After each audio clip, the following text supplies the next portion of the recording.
city you consider as home is never so attractive as when you return to it after long and difficult times in other parts of the world. My name is Dr. John Watson. I had served and been wounded in the more remote regions of Afghanistan and had been discharged from the army with specific instructions to rest. The sight of London again was already working its soothing tonic. As I rode through the familiar streets, I never suspected that a chance introduction would lead me into the most amazing adventure of my entire life. Hi, Stanford. Watson, old man. Hello, how have you been? It's good to see you. Not as well as you, obviously. You look great, old man. Heard you were wounded. Well, it could have been much worse. Sit down. Care for a drink? Have one. Good. Well, what are your plans now? Got nothing really at the moment. I'm looking for lodgings. Trying to solve the old problem of comfortable quarters at a reasonable price. That's odd. You're the second man today that's used that expression. Really? Who's the other? Well, you wouldn't know him. He's doing some work in the chemical laboratory at the hospital. Might be interesting. Yes, well, I wouldn't mind sharing a flat with somebody if he was all right. Well, Anything wrong? Oh, no. He's rather strange. Well, what's wrong with him? Oh, nothing wrong with Holmes. That's his name, Sherlock Holmes. Well, when I saw him this morning, he was doing some research with a corpse. Oh, what was he doing? He was beating it with a stick. I beg your pardon? Did you ring, sir? 2 sherries, please. Very good, sir. What did you say this Sherlock Holmes fellow was doing? He was beating a corpse with a stick. Oh? What in heaven's name do you want to do that for? He wanted to find out if it was possible to inflict a bruise on a body after death. Why? You know? Did you ask him? That's another strange thing about this Holmes. Somehow, one never thinks to question him. No.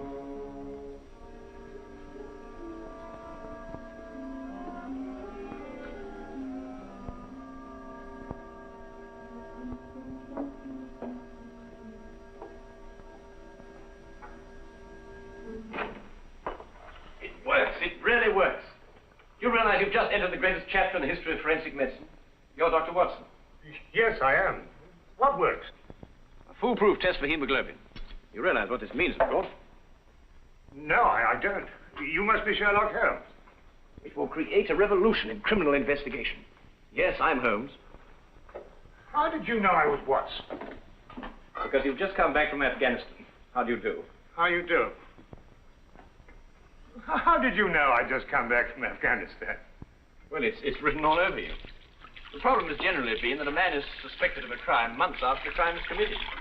Then when they find bloodstains on objects of clothing, they can't be sure if it's blood, mud, or rust stains. But this solves the whole thing, of course. Oh, of course. Of course. Stanford told me you're looking for someone to share a flat you'd found. Do you know, if this test had been in existence a year ago, it would have meant that von Bishop of Frankfurt would most certainly have been hung. And that goes for Mason of Bradford, Muller, and O'Fay, naturally. Naturally. Who are these people? Do you know, I'm delighted to meet you, Watson. I think you'll like the flat. It's in Baker Street, by the way. Oh, we could pop round this afternoon and have a look at it if you can. Yes. Oh, yes, rather. I'd like that. Good. Do you mind if I play the violin? No, go right ahead. No, I don't mean now. I mean when we're sharing the flat. Oh, no, of course not. I like a bit of good music. Oh, good. I'm not very good. Oh. Tell me, Holmes. Yes. How did you know I just got back from Afghanistan? Well, it's obvious. Now, that's what you said before. It isn't a bit obvious. You're a doctor, that much we know. But with the air of a military man, therefore an army doctor. You've acquired a sunburn. I know it's not your natural color because your wrists are white. Your eyes tell me that you've recently been ill. I'd say some sort of tropical fever. You use your left arm stiffly as though you'd sustained a wound. Now the problem becomes, where would an army doctor have contracted a fever and sustained a wound? And the answer, my dear Watson, is in the present campaign in Afghanistan, naturally. Naturally. Of course, it's obvious. Naturally. We examined the rooms at 221B Baker Street that afternoon and promptly moved in on the following day. I had, at this point, known Sherlock Holmes for only 24 hours. But the man's fantastic powers of perception, coupled with the almost unpredictable personality I'd ever encountered, kept me in a state of constant surprise when I wasn't being shocked. It was unbelievable, the things he knew and the things he didn't know. Now, really, my dear Holmes, do you mean to tell me you didn't know that the Earth moved round the sun? Really? But every school child knows that. Well, now I know it, too, and I shall promptly proceed to forget it. But why? Yes. Why? Why should I remember it? Well, because it's a natural phenomenon. Well, is it important? Does it affect us? If you told me the Earth went round the moon, would it make any possible difference to our way of life? Well, if you put it that way, no. Then it's useless information, and I shall do my best to forget it. I advise you to do the same. At times, I thought the man was joking and simply having a bit of fun at my expense. But I soon learned that he was in dead earnest. I also, unknown to him, made a brief classification of the man's knowledge. Literature? Nothing. Philosophy? Nothing. Astronomy? Nothing. Politics? Disinterested. Botany? He knew everything there was to know about poisons and absolutely nothing about practical gardening. Chemistry? Profound. Sensational literature? Without question, Sherlock Holmes knew the details of every horror perpetrated in the last 100 years.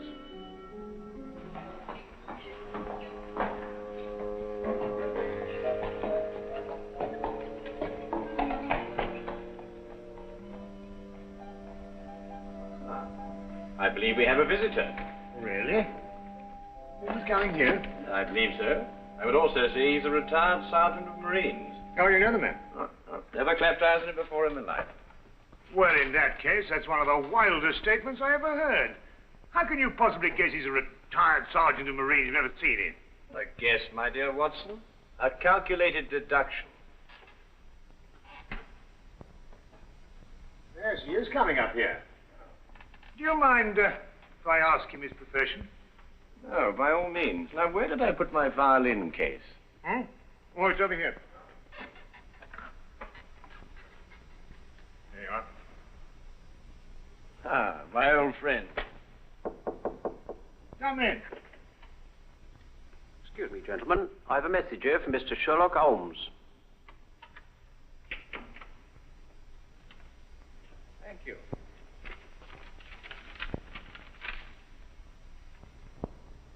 Excuse me. Sir? Do you mind telling me your occupation? Not at all, sir. I'm a civil servant employed by the police department. Thank you. I just wondered. Not at all, sir. How long have you been with the police department?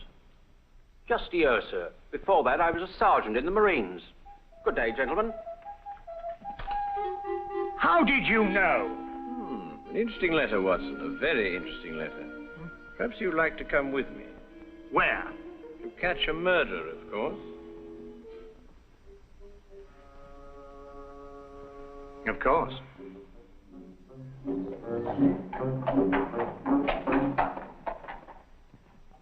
How did you know that that man was an ex-sergeant of Marines? Who? A messenger from the police. Oh, yes, the retired sergeant of Marines. That's what I said. Well, there's nothing mysterious about such observations, my dear Watson, but unfortunately, when explained, they lose their romantic order of mystery. My decision was based on observation and logical deduction.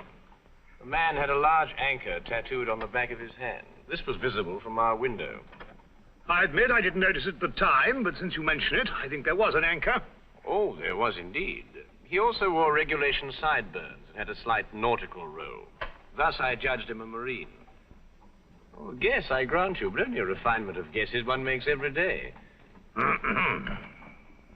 Don't be so disgruntled, Watson. Test your own powers of observation. We are entering the perfect situation.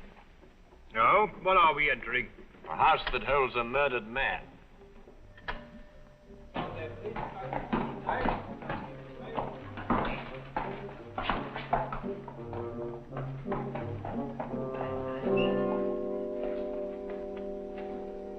Is Inspector Lestrade inside? Yes, sir. May I have your name, please? Yes, Sherlock Holmes. This is Dr. Watson. Oh, that's quite all right, sir. Inspector Lestrade gave instructions to admit you. Oh, good. Oh, by the way, has the body been removed? No, sir, but the medical examiner's just gone. Oh, thank you. Let's hope they haven't moved things about too much. The police forces of the world seem to have an organized science of messing things about. Oh, I wouldn't say that, Holmes. Now then, move along there, everybody. Move along. There's nothing to see today. I don't know. I swear I don't know. I tried to help him. Don't you believe me? I had to do what I could. It was instinctive. It was instinctive for a woman like you to commit murder. That's not true. You know it's not true. I know you hate me, but you can't believe I'd do a thing like this. Yes, I can, and I do. Please. She's a murderess. You know it as well as I. She murdered your brother. It's a lie. Yes, it's a lie. Your entire story's a lie. The relationship you had with my son was a lie. My son's been murdered. This girl's a murderess. Why she did it, what her motive was, I don't know. They were engaged without my blessing. I can only be grateful that she gains nothing by her crime. Your duty now is to convict her. Just a moment, please.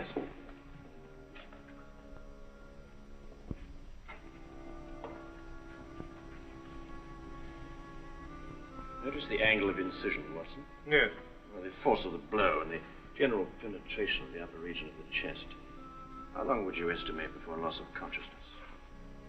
Well, it's difficult to say. 30 seconds? A minute? Oh, between the two. I see. And death? Shortly thereafter. Well, 2 minutes? 3? 3 or 4, I'd say. Thank you, Watson. All right, take him out. Ah, forgive the interruption. I would prefer to have been invited before the body had been moved. I thought you'd be interested, Holmes. Oh, thank you, Lestrade.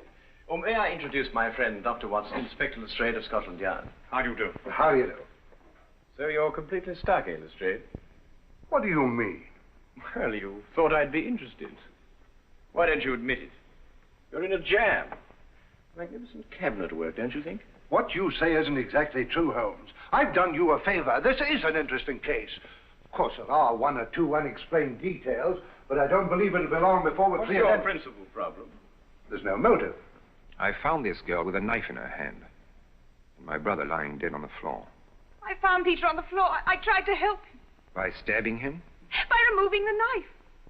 Anybody would have done the same thing. I love him.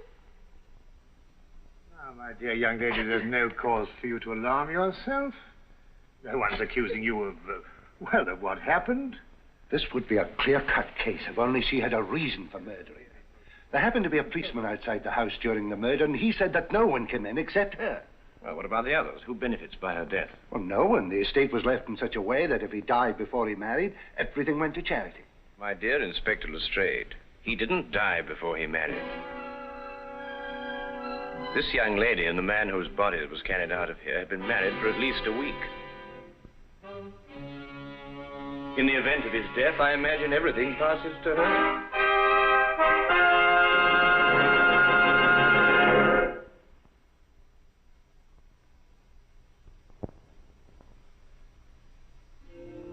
And now we return to the case of the Cunningham heritage.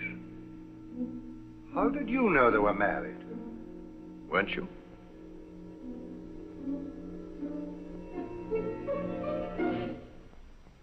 Yes, a week ago. Then you do benefit by my brother's death. You're his heir. I don't know if I am or not. I only know I didn't kill him. I swear I didn't. Where were you married? We went down to Brighton last weekend. Well, why didn't Peter say anything about it? I don't know. He asked me not to say anything, so of course I didn't. I'm afraid, young lady, I'll have to ask you to accompany me to headquarters. I understand.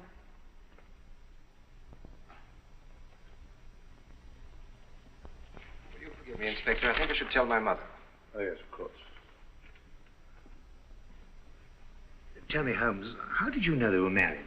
Well, the man's hands had the remains of a sunburn and the fading marks of a narrow ring, but not as yet that indentation of the finger a ring generally leaves. A weekend in the sun at Brighton explains the whole thing perfectly. I didn't notice these things. Yes, I know. The young lady's hands were also sunburned, and to the same degree. Then the case is solved. Yes, it would appear so, wouldn't it? What are you looking for? How do you see that? What? Here, use this. Thank you. Why, that's only the cut in the carpet. Yes, but it's a fresh one. Yes, but what does it mean? That's a good question. You'll stop looking for clues now, Holmes. Ah, you've solved the case then. Completely. Oh, splendid. Seems this girl had a record. 9 months in the woman's prison in Holloway, from the 21st of February, 1892, to the 21st of November, 1892. She was employed as a governess and convicted for stealing £300 from her employer. It's quite true. I knew you'd find out sometime. I made a mistake 5 years ago, but I paid for it. But Peter knew all about it before we were married. I never tried to hide it from him. You didn't know what else you had in mind. I had nothing else in mind except that I loved him. I'm afraid I must ask you to go with the officer, miss. Rather, madam.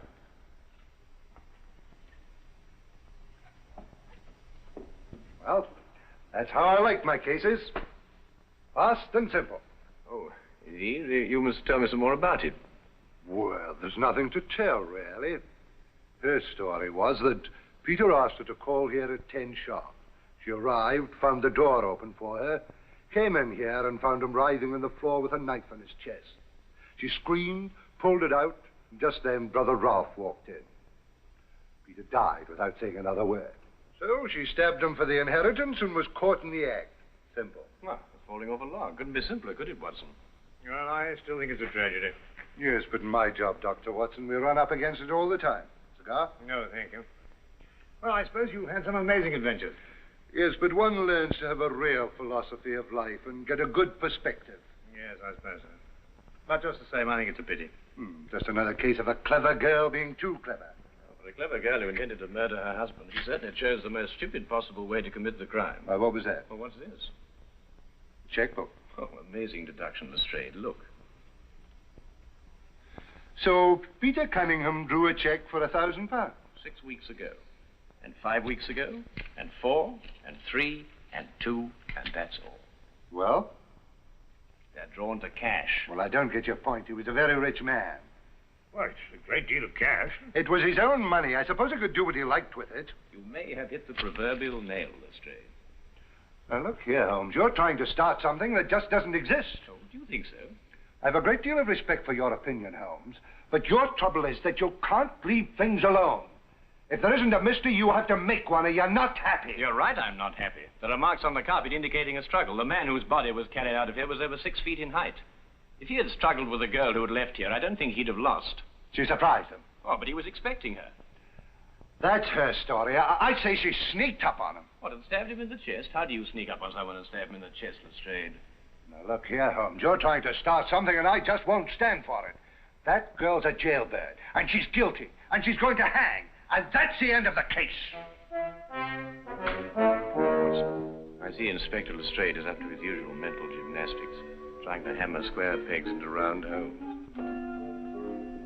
Well, Lord, it's been a great pleasure meeting you, Inspector. I warn you to keep away from that man, Holmes, or you'll be insane in less than a week.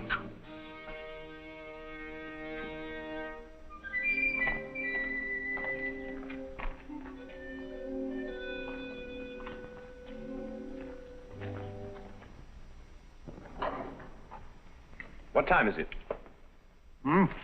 Oh, 10:30. Perhaps you'd like to take a little stroll with me. Why? I'd like to investigate this afternoon's affair a bit further. Oh, yes. I'd like that. I thought you'd forgotten about it. Not at all. I've been thinking about it all evening. Shall we go? Then we must exchange our thoughts en route. Where are we going? To the Cunningham house. I didn't know you'd made an appointment there. I didn't. Oh, well, who do you expect to see? No one, I hope. Well, I'm terribly sorry, Holmes, but I'm afraid I don't understand what you mean when you say you want to go to the Cunningham house and you don't... You can't do that. What? Well, you can't break into the house. Why not? It's against the law, that's why not. Why, if we're caught... That's it. What is? If we're caught. But that makes no difference. It makes no difference at all. The thing is, if we're caught, it's against the law.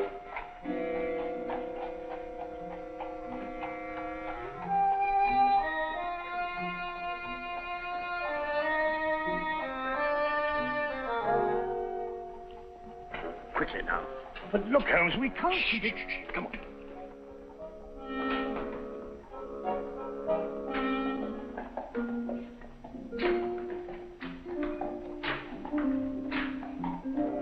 Good evening, Inspector. Oh, good evening, Sergeant. Everything all right? Yes, sir?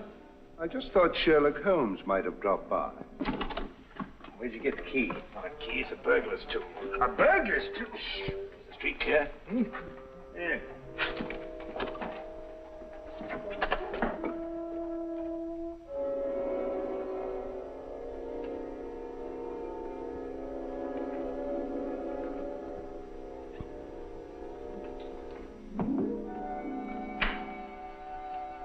How do you know he's out? Because I had a spy watching the house. Go through that cabinet. What am I looking for? Papers, bank statements, anything to indicate passage of money from Peter Cunningham's account. Go on.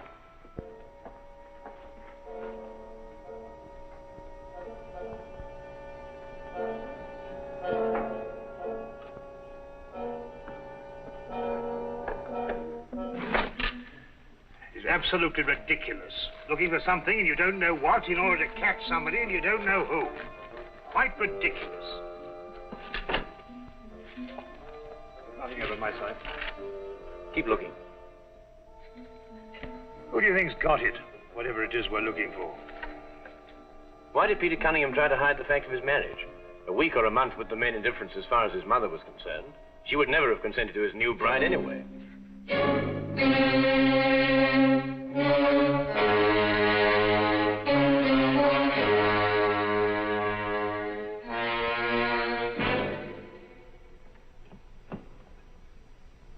He married her to prove to me that my blackmail wouldn't stop him. And then he withheld the fact in order to give me 1 week to clear out of the country before he exposed me. The money he paid you went to buying up your promissory notes. I was being pressed, Mr. Holmes.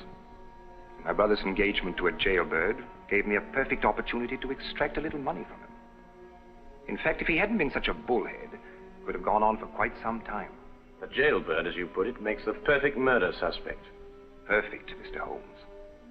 And you and Dr. Watson make perfect burglary suspects. When I report your death to the police, they can't possibly blame me for defending the sanctity of my home.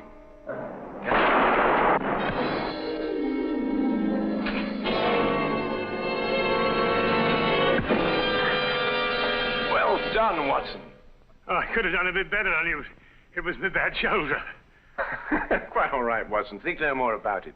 So that's our murderer. Yes, the only possible one, of course. Only a man could have struck that blow. Peter died, as you say, within 3 or 4 minutes. And there was a bobby outside the whole time. Yes. Crystal clear. No, it's completely obvious. Well, what do we do now? What's going on here? Who fired that shot? We will sit with the good inspector, and with the aid of our evidence, a bit of logic, and a few simple diagrams, we will endeavor to convince him that night follows day and that 1 and 1 inevitably makes 2. How did you two get in here anyway? Oh, now, Inspector, calm yourself, calm yourself. Come, sit down. Now, here's a good fellow. Sit right here. Now, you see, we have a great deal to talk about.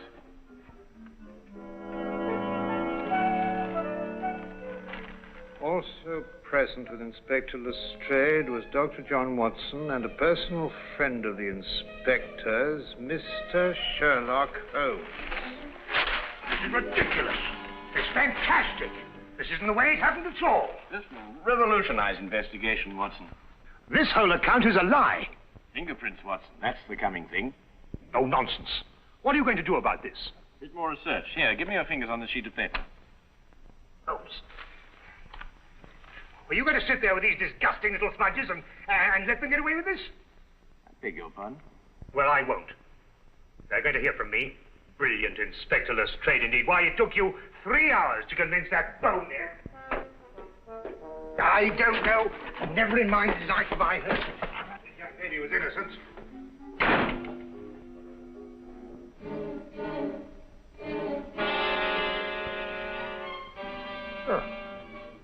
I wonder if he got more than a shoulder wound in Afghanistan.